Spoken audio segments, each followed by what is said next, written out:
No, yung manok ni uncle, oh. Ibibigay daw niya sa akin yung manok. Ireregalo daw niya sa akin yung manok na ito. At ayaw niya nang dumami ang manok dito sa kanilang mga tanim. Oh, tinutuka-tuka daw niya yung mga bunga ng mga saging pagka nakaalpas tong mga manok na ito. Kaya pinapamigay na ng uncle sa akin tong manok na ito para hindi nila sisirain yung mga bunga ng saging. Napakarami kasi yung mga bunga ng saging dito sa mga pananim ni uncle ay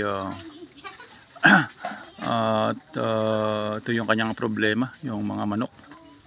Yung iba pinagkakatay na yung iba. Ito hiningi ko na lang itong isa para papaitlogin ko na lang doon sa amin mga idol. Ayan, yan ang manok. May isa, mayroon pa yung lalaki doon. Yung lalaki yung kanya kailangan siyang barako rin para mangitlog.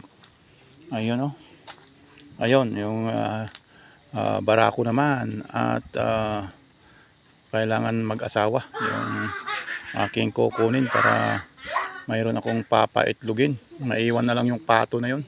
Hindi naman nanunuka ng bunga ng saging si pato. Ayan, at ito na lang kukunin ko yung si manok na pula at saka yung itim na inahin. Ayan, ito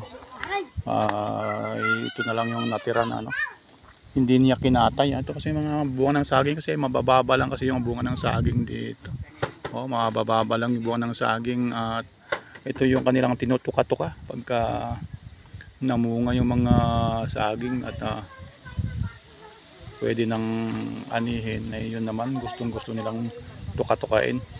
Kaya ito, salamat at aking iuuwi na ang manok na pula. Ito ang manok na pula mga kaibigan, at saka yung manok na inahin. Ayun ang manok na inahin mga idol, hihingiin ko na. Salamat at mayroon akong papaitlogin sa amin. Ayun, salamat mga idol, thank you.